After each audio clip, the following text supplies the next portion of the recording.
গল্পের তরী ভেসে পড়ে নতুন নতুন গল্পের যাত্রায়।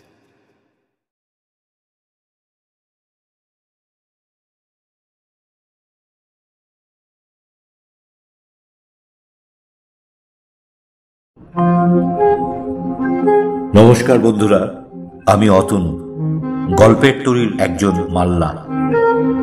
ভ্যালেন্টাইন্স ডে উপলক্ষে আজ আপনাদের শোনাব জয়ন্ত অধিকারীর কলমে একটি অন্যরকম ভালোবাসার গল্প। আমি অপার হয়ে বসে আছি। লেখক জয়ন্ত অধিকারী পেশায় একজন কর্পোরেট চাকুরিজীবী। কর্মসূত্রে বর্তমানে গুজরাটের বরোদার বাসিন্দা। লেখালেখি শুরু করেন 2016 সাল থেকে।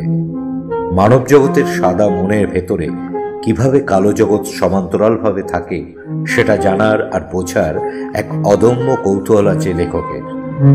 মনের সেই গভীর গোপন খবর বারবার উঠে এসেছে তার লেখার মধ্যে। কোডনেম ভৈরবী নামের তার একটি টেকনো স্পাই প্রকাশিত হয়েছে 2023 সালে বইবন্ধু প্রকাশনের হাত ধরে। চলুন তাহলে শুরু করা যাক আজকের বিশেষ গল্প, আমি অপার হয়ে বসে আছি।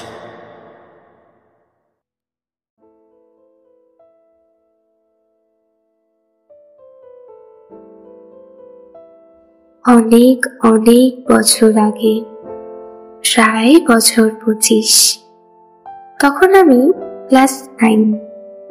আমি যে স্কুলে পড়তাম সেখানে বাংলা, ইংলিশ আর হিন্দি তিনটি আলাদা ভাষাতেই পড়ানো হতো। আমি পড়তাম বাংলা মিডিয়ামে। স্কুলের প্রথম দিনেই একজন নতুন শিক্ষককে নিয়ে আমাদের প্রিন্সিপাল ক্লাসে ঢুকলেন। বাচ্চারা, ইনি হলেন ফ্রান্সিস স্যার। আজ থেকে ইনি তোমাদের ইংরেজি পড়াবেন, কেমন?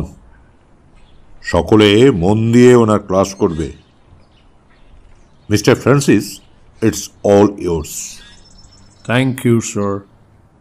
ফ্রান্সিস ক্যাসানোভা, বয়স 27 থেকে 28, লম্বা টিকালো মেদহীন চেহারা, সোনালি রঙের কোকড়া চুল, আর চোখ দুটো কি অসম্ভব রকমের উজ্জ্বল। তিনি বহুদিন ধরে ভারতে আছেন আর এখন আমাদের স্কুলে একজন ইংরেজির শিক্ষক হিসেবে জয়েন করেছেন। প্রথম দিন ওনাকে দেখেই আমার ভেতরে কিরকম একটা অন্যরকম অনুভূতি সৃষ্টি হলো।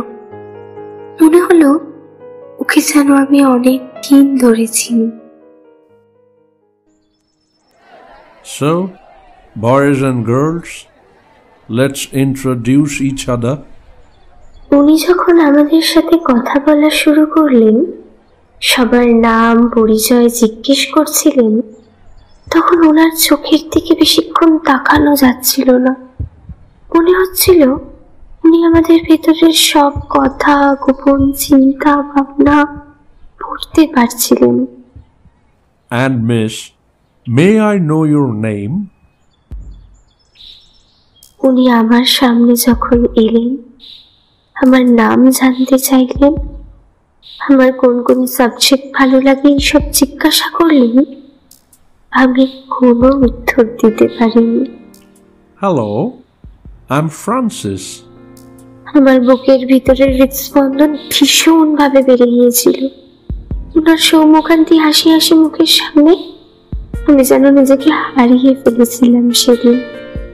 উনি আরো কয়েকবার চেষ্টা করে তারপর আমার সামনে থেকে চলে গেলেন। পুরের সামনে দাঁড়িয়ে কোথায় কিভাবে পড়াবেন, কি পড়াবেন সেই সব বোঝাচ্ছিলেন সেদিন।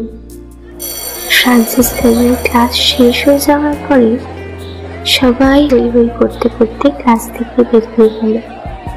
আমার কাছে অর্পিতা, প্রীতি, সুজন এসে ভিড় করে আমাকে হাসতে হাসতে জিজ্ঞেস করলো, কিরে, তুই তো নতুন স্যারের ওপর একদম ফিদা। কি করে পড়বি তুই? ক্লাস করতে পারবি তো? এই না রে, সত্যি স্যারটা কি ভালো, তাই না? কি হ্যান্ডসাম, উফ, আর কি বলবো। দেখ দেখ, কিরকম ও নাকের ডগা, কানের পাতা লাল হয়ে যাচ্ছে। এই, তুই কি সত্যি সত্যি প্রথম দেখাতেই আউট নাকি? আমি ওদেরকে অগ্রাহ্য করে ক্লাস থেকে বেরিয়ে গেলাম। শুনতে পেলাম ওরা পিছনে হাসাহাসি করছে। এইভাবে কেটে গেল প্রথম 6টা মাস। ফ্রান্সিস ইতিমধ্যেই আমাদের মধ্যে ভীষণ প্রিয় হয়ে উঠেছিলেন। উনি আমাদের বলে দিয়েছিলেন ওনাকে নাম ধরে ডাকতে। বাকি সব শিক্ষক শিক্ষিকাকে আমরা স্যার বা মিস বলে ডাকলেও ফ্রান্সিস হয়ে উঠেছিল আমাদের খুব কাছের, যেন নিজের। নিজে একটুও বাংলা বলতে পারতো না, পুরো ক্লাস নিত ইংলিশে, কিন্তু তার এত ভালো করে পড়ানো, এত সুন্দর করে ছবি এঁকে বোঝানো, যেন আমরা সবাই খুব সহজেই তাড়াতাড়ি শিখে গেলাম English grammar, essay writing, letter writing এবং আরো অনেক কিছু। আমাদের কোনো প্রবলেম হলে আমরা সবার প্রথমে যেতাম আমাদের ফ্রান্সিসের কাছে। কোনো ভালো খবর এলেও সেটা যতক্ষণ না ওনার সামনে বলতে পারছি, আমাদের যেন ঘুম আসতো না রাতে। আর আমি তো ধীরে ধীরে আরো দুর্বল হয়ে পড়েছিলাম ওনার উপরে। আমার মনে হয় সেটা উনিও বুঝতে পারতেন, তবে কোনোদিনও আমাদের মধ্যে শিক্ষক ছাত্রীর সীমানা উনি লঙ্ঘন করেননি। উনি ক্লাসে যখন পড়া ধরতেন বা বোর্ডে ডেকে সবাই সামনে কিছু করতে দিতেন, আমি সব সময় ঘেমে নিয়ে অস্থির হয়ে যেতাম। ঠান্ডার সময়ও আমার কপালে বিন্দু বিন্দু ঘাম জমে উঠত, কপাল মুখ সব উত্তেজনায় লাল হয়ে যেত। অন্যরা খেপাতো, হাসতো, কিন্তু আমি নিজেকে সামলাতে পারতাম না। যখন আমি নিজের ডেস্কে বসে থাকতাম, সেখান থেকে আমি উকি মেরে দেখতাম ফ্রান্সিসকে। মাঝে মাঝে ফ্রান্সিসের সাথে চোখাচোখি হয়ে গেলে আমি লজ্জায় হেসে মুখ নামিয়ে নিতাম। পড়াশোনায় আমি মোটামুটি ভালোই ছিলাম, কিন্তু ইংলিশে আমি আরো ভালো রেজাল্ট করতে শুরু করলাম।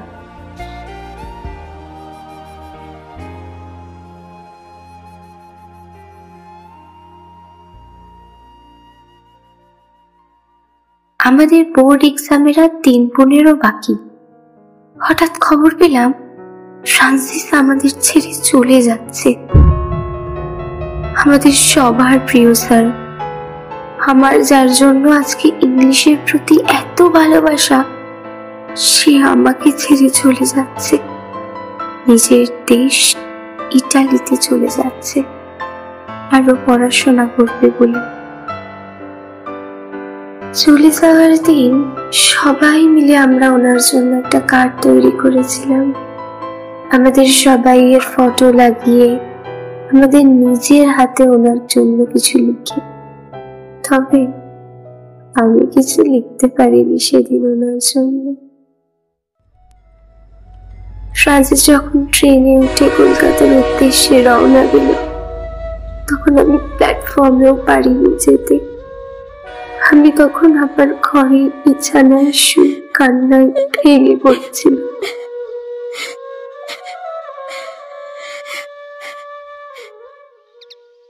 পরে প্রীতি আমার কাছে একটা গিফট বক্স নিয়ে এসে বলেছিল, যাওয়ার আগে ফ্রান্সিস সবাইকে একটা করে উপহার দিয়েছে, তোকেও তো খুঁজছিল দেওয়ার জন্য, না পেয়ে শেষে আমার হাতে দিয়ে গেছে তোকে দেওয়ার জন্য।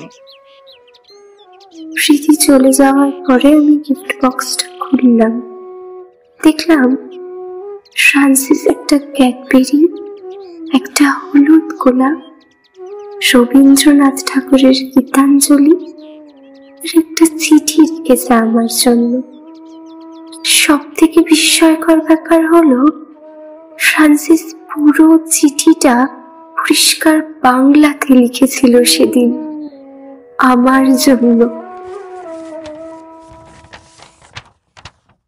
আমি জানি তুমি আজ আসবে না, তবু খুব ইচ্ছে করবে তোমাকে দেখার।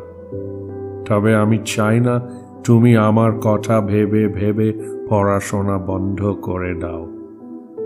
সামনেই তোমার জীবনের প্রথম বোর্ড এক্সাম। তোমাকে কিন্তু আরো ভালো রেজাল্ট করতেই হবে। তুমি ইংলিশে খুব ভালো। আমি চাই তুমি ইংলিশ নিয়েই পড়াশোনা করো, এগিয়ে যাও।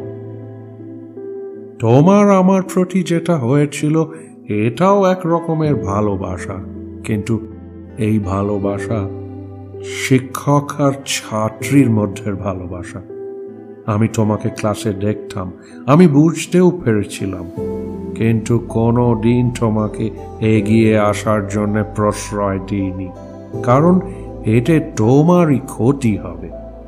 তুমি এখন সবে বড় হচ্ছ, তোমাকে আরো বড় হতে হবে, একজন ভালো মানুষ হয়ে উঠতে হবে।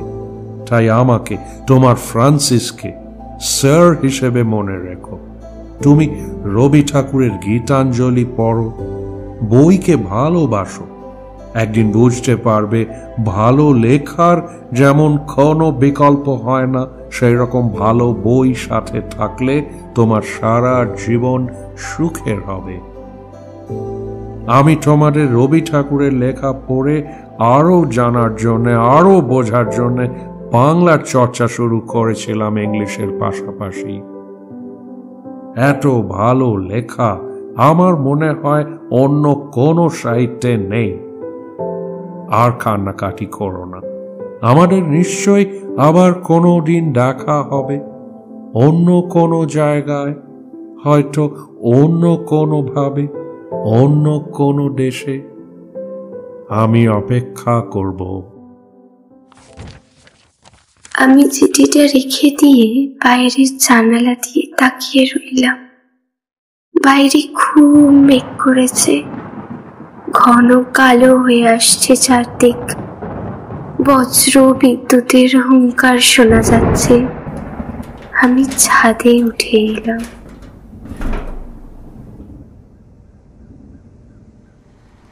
জোরে বৃষ্টি নেমে এলো। তার মধ্যে আমি কান্নায় ভেঙে পড়লাম। বৃষ্টির জল আর আমার কান্না তখন মিলে মিশে একাকার।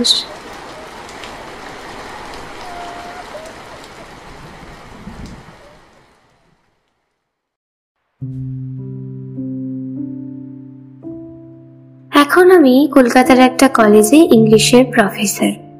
এছাড়াও নিউজ পেপার, বিভিন্ন ম্যাগাজিন লেখালেখি করি। আর এই সূত্রে আমাকে মাঝে মাঝেই দেশে বিদেশে যেতে হয়। এত ব্যস্ততার মধ্যেও আমি নিয়মিত আমার শৈশবের ছোট্ট শহরে মাঝে মাঝেই যাই, আর সেই একই স্কুলে ভিজিটিং টিচার হিসেবে পড়াই। এখন অনেক কিছু কত চেঞ্জ হয়ে গেছে। এখন আর বাংলা মিডিয়াম নেই, সবাই ছোট থেকেই ঝরঝরে ইংলিশে কথা বলে। আমি ওদেরকে পড়াই আর ভাবি আমাদের সময়ের কথা। আর তখনই মনে পড়ে যায় ফ্রান্সিসের কথা। ওনার আমাদেরকে পড়ানোর ধরন ধারণ, কত সুন্দর করে, কত যত্ন করে উনি পড়াতেন আমাদের। আর আমার নিজের কথা মনে এসে যায় তখন। আপন মনেই হেসে উঠি, কি পাগলামি দিয়াই না করেছিলাম তখন।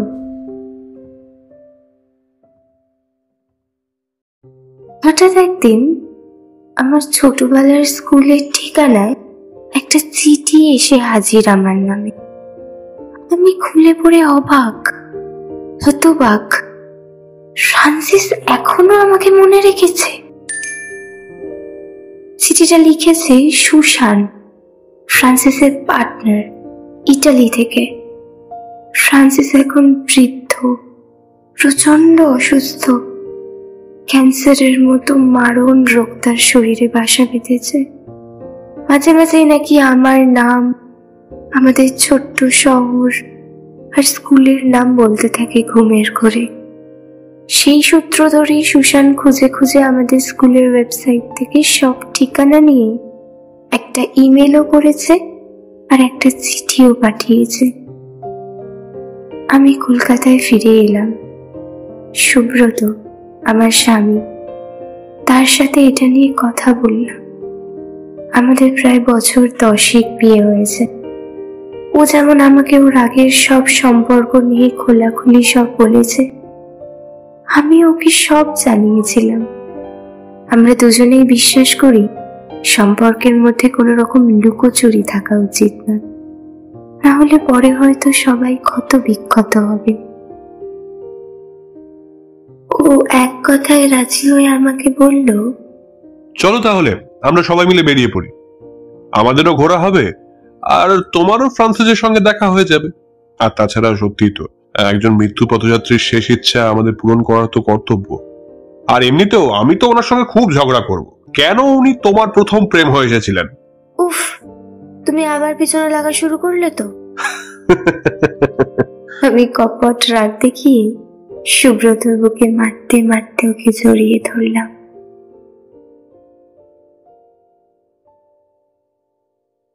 কয়েকদিন পরে আমরা এলাম ইটালির আসলো নামের একটা সুন্দর শহরে।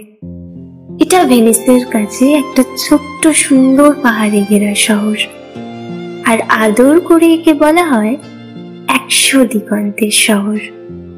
চারদিকে পাথর দিয়ে বাঁধানো ছোট ছোট রাস্তা। বাড়িগুলো এখনো প্রাচীন ইউরোপিয়ান স্থাপত্যের নিদর্শন বয়ে নিয়ে চলেছে। শহরের মাঝখানে রয়েছে 15 শতাব্দীর পুরনো ক্যাথিড্রাল। আমরা ঠিকানা খুঁজে খুঁজে চলে এলাম শহরের এক প্রান্তে। একটা ছোট্ট একতলা বাড়ি। বাড়ির ছাদটা লাল রঙের পাথর দিয়ে ঢাকা। সামনে একটা সুন্দর বাগান, আর তারপরেও বিশাল পাহাড় উঠে গেছে একদিকে। যত এগিয়ে যাচ্ছিলাম ফ্রান্সিসের বাড়ির দিকে, আমার হৃদস্পন্দন আবার বাড়তে শুরু করলো। নিজেই নিজেকে প্রশ্ন করলাম, কেন এটা হচ্ছে? আমি কি আজও ফ্রান্সিসকে মনে মনে ভালোবাসি? আজ আমার বলতে কোনো দ্বিধা নেই, ফ্রান্সিস আমার প্রথম প্রেম ছিল। মানছি আমার থেকে হয়তো ফ্রান্সিস বয়সে অনেক বড়, মানছি যে ফ্রান্সিস আমাদের ইংলিশের শিক্ষক ছিলেন, তাহলেও মন যে কত জটিল, সে যে কখন কাকে আপন করে নেয় সে হদিশ আমিও হয়তো জানি না। সুব্রত আমার হাতের ওপর নিজের হাত রাখলো। আমি ওর দিকে তাকিয়ে হাসলাম। আমরা ধীরে ধীরে গেট খুলে ভিতরে ঢুকলাম। একজন মাঝবয়সী ভদ্রমহিলা আমার দিকে এগিয়ে এলেন, আর ইতালিয়ান ভঙ্গিতে আমার দিকে হাত বাড়িয়ে দিয়ে ভাঙা ভাঙা বাংলায় জিজ্ঞেস করলেন, তুমি নিশ্চয়ই সেই ছোট্ট আপু অপর্ণা, তাই না? মাই গড, ফ্রান্সিস তোমার কথা মাঝে মাঝেই বলে। তোমার সেই স্কুল, সেই ইন্ডিয়ার ছোট্ট শহর, ও আজও ভীষণভাবে সেই সব মেমোরিজ, স্মৃতি নিয়ে বেঁচে আছে। আর আছে রবীন্দ্রনাথ। কি ভালো যে লাগে ওনার লেখা পড়তে, ওনার গান শুনতে। যদিও আমি বাংলা ভালো জানি না, তবুও যখন গানগুলো শুনি এক অদ্ভুত ভালো লাগায় মনটা ভরে ওঠে। সুসান, আমি তোমাকে চিঠি লিখেছিলাম, আর ফ্রান্সিসের মুখে তোমার বর্ণনা শুনতে শুনতে আমার মনে হচ্ছে তুমি সেই অপর্ণা। এসো এসো এসো, ফ্রান্সিস তোমাদের দেখে খুব খুশি হবে, খুব খুশি হবে।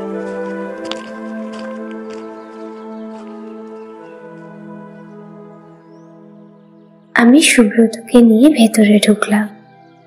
ফ্রান্সিসের ছোট্ট কটেজটা ভিতর থেকে ভীষণ সুন্দর করে সাজানো। এই সবকিছুর মধ্যে আমার সব থেকে যেটা আকর্ষণীয় লাগলো ফ্রান্সিসের বইয়ের কালেকশন। সেখানে প্রচুর বইয়ের মাঝখানে উঁকি মারছে গীতাঞ্জলি, সঞ্চয়িতা, রবীন্দ্র রচনাবলী। ফ্রান্সিস এতদিন পরেও বাংলা চর্চা করে গেছে, তাও এত সুদূর আসলতে বসে। সুশান একটু পরে আমাদের কাছে 3 কাপ কফি নিয়ে এসে বসলেন।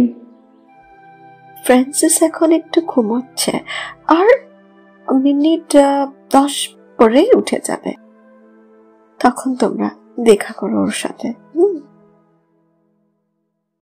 প্রায় মিনিট 15 পরে আমি আর সুব্রত ঢুকলাম ফ্রান্সিসের রুম। পুরো রুমে বাইরে থেকে সূর্যের আলো এসে সোনালি রঙে ভাসিয়ে দিচ্ছে। একদিকের জানলা খোলা, সেখান দিয়ে সামনের পাহাড়, সবুজ দিগন্ত পরিষ্কার দেখা যাচ্ছে। আর ফ্রান্সিস সেদিকে মুখ করে আজ শোয়া অবস্থায় ছিল বিছানার উপরে। ফ্রান্সিস, দেখো দেখো তোমার সাথে দেখা করতে কারা এসেছে, দেখো একবার। সুশানের কথায় ফ্রান্সিস আমাদের দিকে তাকালো। প্রথমে আমাকে, তারপর সুব্রতকে, তারপর আবার আমার দিকে তাকালো। ফ্রান্সিসের মাথায় চুল বলে আর কিছু নেই, চোখের তলায় ক্লান্তির কালো দাগ, হাত পায়ের চামড়া ফ্যাকাশে, কিন্তু ওর চোখ, সেই চোখ এখনো কি বিশাল, উজ্জ্বল, উজ্জীবিত আর সজীব। আর মুখে সেই অম্লান নির্মল হাসি। ফ্রান্সিস আমাকে ইশারায় ডেকে ওর পাশে বসতে বলল।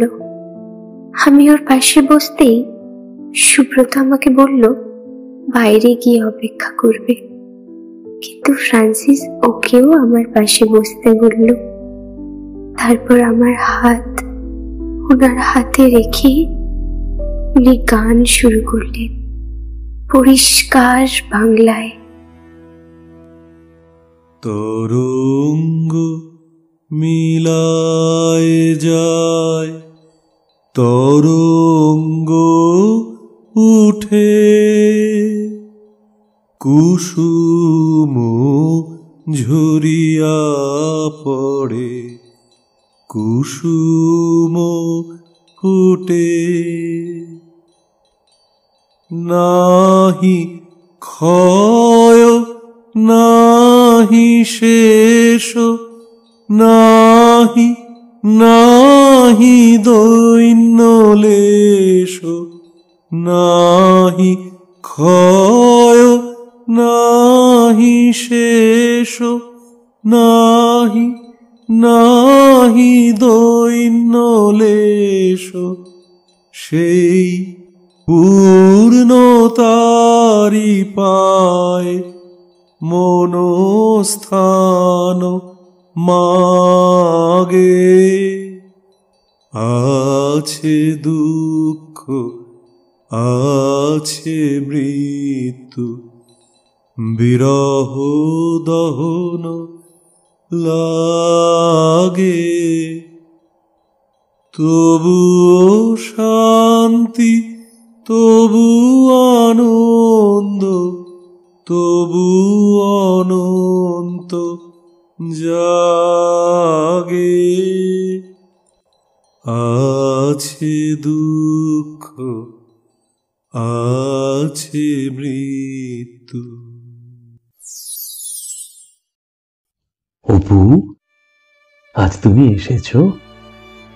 আমার যে কি ভালো লাগছে।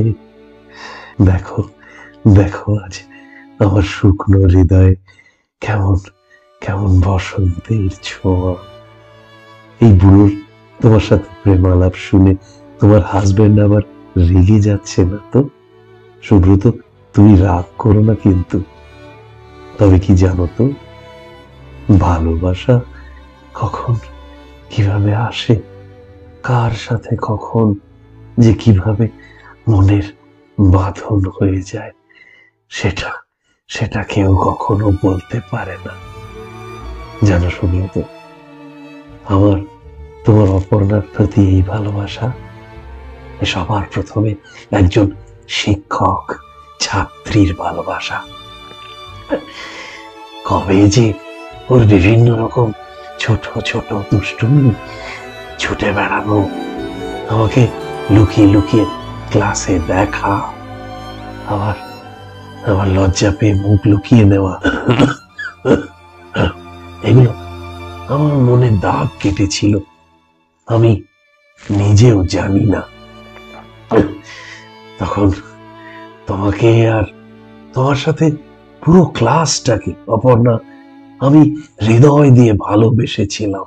একজন একজন বাবার মতো করে আগলে রাখতে চেয়েছিলাম, কিন্তু আমাকে এত তাড়াতাড়ি ফিরে আসতে হবে আমি সেটা ভাবতে পারিনি অপর্ণা, আমি সেটা ভাবতে পারিনি। ফ্রান্সিস স্যার, তুমি কি জানো, তোমারই দেখানো পথে আমি হেঁটেছি।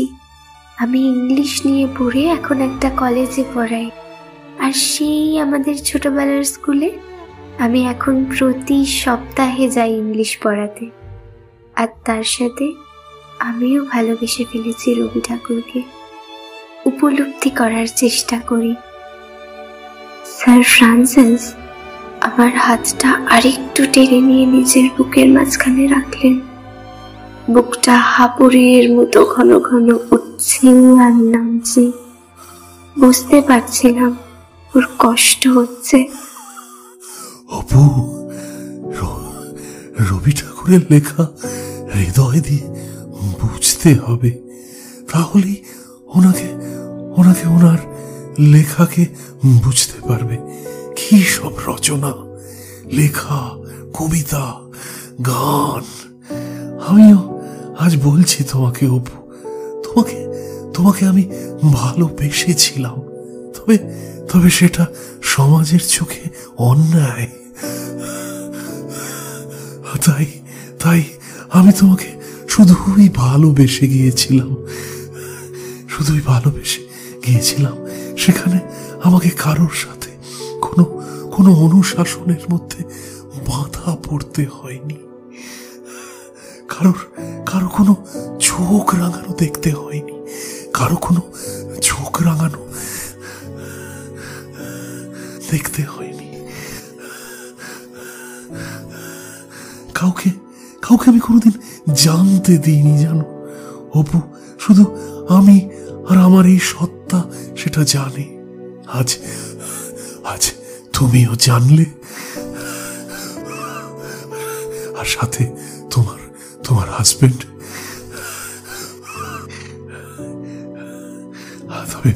তবে বিশ্বাস করো আমি কোনোদিন তোমাকে তোমাকে খারাপ নজরে দেখিনি। তোমাকে শুধু দূর থেকে ভালোবেসে গিয়েছি। তোমার সাফল্যে আমি নিজেকে খুঁজে পেয়েছি। তোমার বিভিন্ন লেখা, যেগুলো ইন্টারন্যাশনাল ম্যাগাজিনে, জার্নালে বেরোয়, আমি সেগুলো পড়ি, আমি সেগুলো সব পড়েছি, সব আমার সংগ্রহে আছে। তোমার লেখার মধ্যে আমি নিজেকে খুঁজে পাই অপু, আমি নিজেকে খুঁজে পাই। সেখানেই আমার আনন্দ, সেখানেই আমার ভালোবাসা। হঠাৎ সুব্রত ফ্রান্সিসের হাতের উপরে হাত রেখে বলে উঠল, ধন্যবাদ স্যার। আপনাকে আমি আগে পছন্দ করতাম না, আমার রাগও হতো কেন আমার আগে আপনি অপুর জীবনে এসেছিলেন।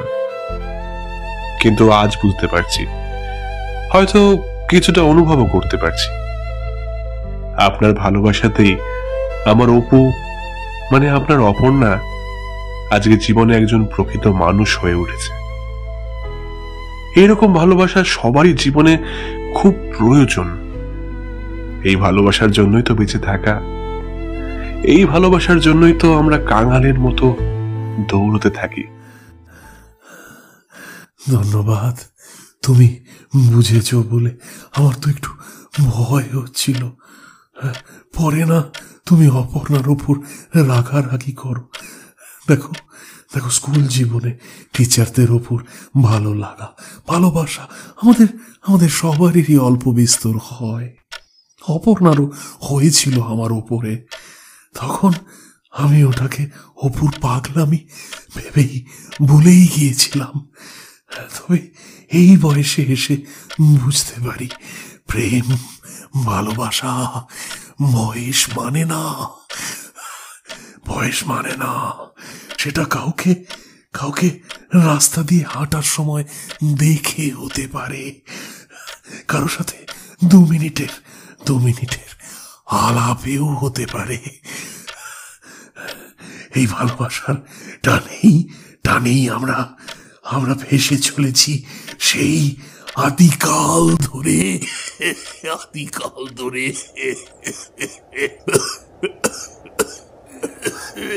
হঠাৎ ফ্রান্সিসের খুব কাশি বেড়ে গেল, মুখ দিয়ে রক্ত বেরোতে শুরু করলো। সুশান্ত ছুটতে এলো।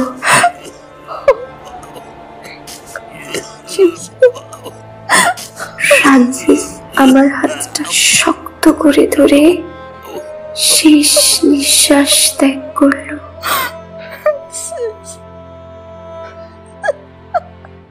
ওর মুখে এখন পরম প্রশান্তি, শান্তির আশ্বাস। আমরা ধীরে ধীরে বেরিয়ে এলাম। পেছনে সুশান্ত কান্নায় ভেঙে পড়েছে। আমার চোখে জল, সুব্রতর চোখ ছলছল করছে। আজ আবার আকাশে মেঘের আনাগোনা। আমি চাইছি এখন বৃষ্টি হোক, খুব জোরে। আকাশ ভেঙে নামুক বৃষ্টি, সেই সেদিনের মতো করে, সেই বছর 25 আগের বৃষ্টি।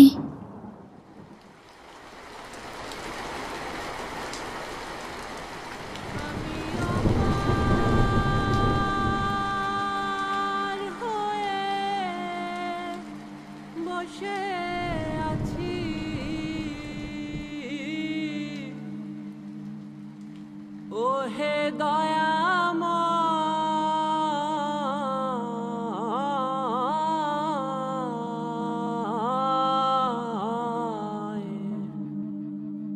পারে